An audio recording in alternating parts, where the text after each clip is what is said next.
There's not a lot of teams that have been to 3 straight Sweet 16s in the entire country, and we are one of them. The dance is over for the Hogs. More on what the head hog has to say about last night's heartbreaking loss against UConn.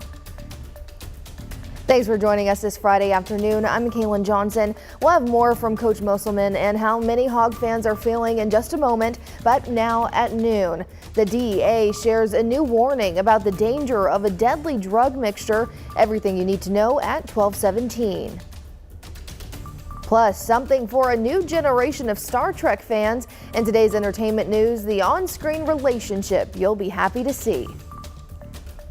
But first, there are threats of dangerous severe weather today. Meteorologist Krause Ortiz, you're here with us, and you've been tracking these potential threats. What can you tell us? Yeah, it's what we've been talking about nonstop the last 24 hours. Since early this morning, we've been tracking showers and non-severe storms in the area. But the day's only getting started. We're still expecting another round of some strong to severe storms, especially across eastern portions of the state. This is the latest in terms of the severe storm outlook. We'll expect updates within the next hour or two with this.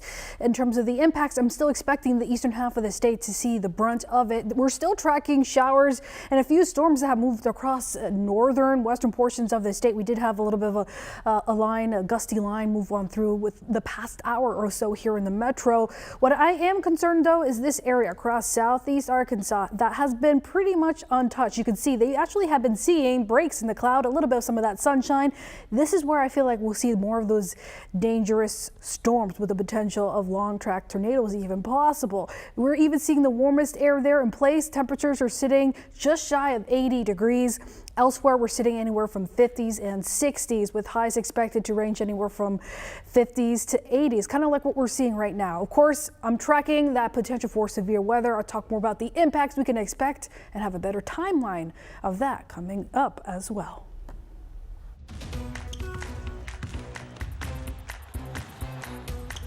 Right now, a lot of hurt and a lot of pain for the Razorbacks and their fan base. But once you start to zoom out a little bit, get a little perspective on the season beyond just the loss to UConn, you start to see the big picture. 3 straight Sweet 16s, a first for Arkansas since the early 90s championship runs, and the future still looks bright despite the shellacking at the hand of the Huskies last night.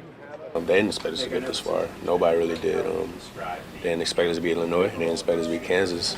Didn't expect us to win this game, but shoot, we lost. We beat the odds. We know that. For us to go out the way we did, it lights a fire underneath, everybody who's competitive. And if you're competitive and you want to win as bad as you say you do, then you're going to come back with a vengeance, and you're not going to let anybody get in your way. So a roller coaster season for the Razorbacks comes to an end in the Sweet 16 in Las Vegas. As for what next year holds, well, they've got multiple 5-stars committed already, and that Eric Musselman is never going to shy away from that transfer portal. As for what the rest of today holds, well, we've got a top 10 baseball matchup going down in Baton Rouge as we speak. The Razorbacks taking on number 1 LSU. That game started just a few minutes ago, and then coming your way tonight at 7. The Arkansas women's basketball team hosts Texas Tech at Bud Walton Arena in the WNIT Super 16. So still plenty of Razorback sports to get excited about. I'll keep showing you the highlights and the scores from those tonight at 5 and 10. In a THV 11 update, the search for a missing father and son on an Arkansas lake is winding down with no sign of the pair for more than a week. The father and son were visiting from Kansas City on a spring break kayaking trip. 47-year-old Chuck Morris and his 20-year-old son Charlie were reported missing last Thursday after kayaking on Beaver Lake in northwest Arkansas. Since then, several agencies searched the area, finding only their kayaks and 1 life jacket. The Benton County Sheriff's Office now says it's scaling back operations, and the county's Marine Division will continue recovery efforts. In Pine Bluff, 2 teens are facing charges in the shooting of a 14-year-old. Investigators say it happened on Monday by South Oak Street, just east of Family Dollar. The victim was taken to the hospital, but police haven't shared an update on his condition. The 2 suspects are facing first-degree battery charges, and the Jefferson County Prosecutor's Office is still deciding whether they should be tried as adults. We're learning more about how a man charged with murder in Arkansas slipped through the cracks of the justice system and now is a person of interest in the death of a mom and her 8-year-old daughter across the country. Ashley Godwin reports. Obviously, it's always a possibility that when the individual's out on bond, other crimes could be committed. 27-year-old Kirkland Warren is from Arkansas, but is currently sitting behind bars in Vancouver, Washington, a person of interest in the deaths of a woman and her daughter. According to police reports, Warren was an ex-boyfriend to the woman, facing charges of violating domestic violence protection orders, assault, drive-by shooting, and unlawful possession of a firearm. But this isn't the first time Warren has had a run-in with the law. In 2017, in a recorded confession to Arkansas police, he confessed to shooting Pine Bluff's Curtis Urquhart. He said Urquhart wanted money, and he said no. The report states that Warren said he became fearful of his life, and he shot and killed Urquhart. He then drove to a gravel road near Stuttgart, where he dumped the body in a ditch. Police charged him with first-degree murder and abuse of a corpse, and was later released on bond. But how did Warren slip through the cracks, traveling all the way to Washington State in the meantime? Since his murder charge in 2017, there have been several continuances of his trial, the most recent one being in November of last year. Warren was not required to stay in Arkansas after bonding out of jail, and the judge did not add any requirement for GPS monitoring. Jefferson County Sheriff Lafayette Woods says Warren did not appear to have any red flags that would have alerted authorities that he needed more restrictions to his bail conditions. He had a notable family in the area, wasn't considered a flight risk, and he did not have a criminal history. What I know about the family, well respected. It does not speak in that time to be an individual that would have been capable of committing such a heinous crime. Vancouver police have not charged Warren for the deaths of his ex-girlfriend or her daughter. His bond has been revoked in Arkansas. In Little Rock, Ashley Godwin, THV 11 News. Vancouver police will hold Warren there until they finish investigating. Sheriff Woods tells us it could take a year before Warren can be extradited to face trial here in Arkansas. Back in the capital city, the Little Rock Police Department held a promotion ceremony for 4 members of its force. Majors Andre Dyer and Troy Ellison are being promoted to the rank of Assistant Chief, and Eric Hensley and Zach Farley to the rank of Major. We'll have more on these career milestones tonight at 5 and 6.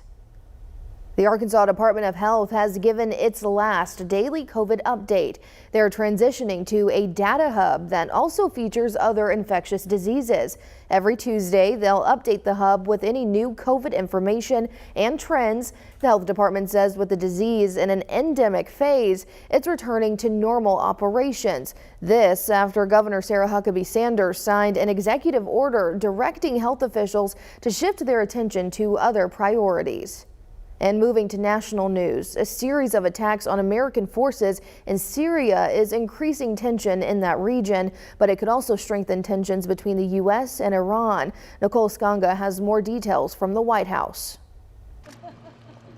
President Biden took time during his trip to Canada to order an airstrike on terrorist groups in Syria. These images are believed to be the aftermath of the U.S. strike in eastern Syria, which reportedly targeted a warehouse, munitions factory, and intelligence site. The move was in retaliation for a drone strike Thursday that killed a U.S. contractor and wounded 5 American service members. The president took a very swift action, as you saw last night, to retaliate against that strike, and we also hit a facility not far away that we know is being operated by the IRGC, the Quds Force in Iran. U.S. officials confirmed there was a second attack on a U.S. base Friday, this time in eastern Syria, not far from the Iraqi border. They say the attack involved lots of rockets, but there were no American casualties. American officials say the Syrian groups that carried out the attack were affiliated with Iran's Revolutionary Guard, and the drone used in the attack was made in Iran. We certainly don't seek a war or a conflict with Iran. That's not the goal. We're there to go after ISIS, but we have to do what we have to do to protect our people and our facilities, and that's the decision-making that the president made last night. The U.S. Central Command, which oversees military operations in the area, said, "We are postured for scalable options in the face of any additional Iranian attacks." Syria remains locked in a civil war which has been going on for the last 12 years. Iran is one of the few countries supporting the Syrian government. Nicole Skanga, CBS News, the White House. Now, Russia is Syria's biggest ally. Syrian President Bashar al-Assad just wrapped up a trip to Moscow last week where he met with Russian President Vladimir Putin. Coming up, the DEA is sounding the alarm about a dangerous new fentanyl trend. A closer look at the dangers of fentanyl with xylazine in just 7 minutes. But first, let's do a quick check on our wet weather conditions. Corrales? Yeah, that's right, Mackailyn. We still have plenty of the afternoon to go. We're still expecting a round of some potentially dangerous weather ahead this into the evening hours as well. So coming up, we'll have a better timing out when the storms are expected to arrive and end, and talk more about the impacts we could expect in your forecast in minutes.